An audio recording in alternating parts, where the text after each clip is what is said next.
కూడా 1,72,00,000 వారికి అందజేయడం జరుగుతూ ఉంది.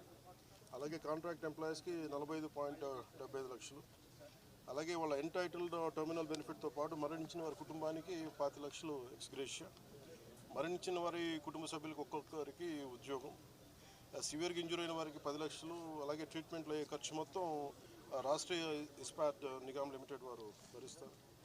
అలాగే స్టీల్ ప్లాంట్ ఉద్యోగుల పిల్లల చదువులు ఏ విధంగా అయితే కొనసాగుతున్నాయో అదేవిధంగా మరణించిన వారి పిల్లలకు కూడా అది వర్తిస్తుంది. వారి చదువు అలాగే కంటిన్యూ అవుతుంది.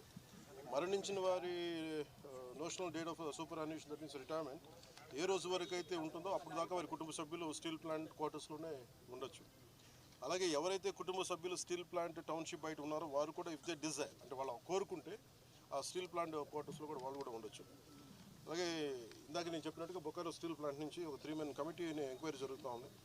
అలాగే మరణించిన వారి కుటుంబాలకి, ఆసుపత్రిలో ఉన్న వారికి అండగా నిలబడుతూ రాష్ట్ర ప్రభుత్వం కూడా వారికి పూర్తి సహాయ సహకారాలు అందిస్తుంది.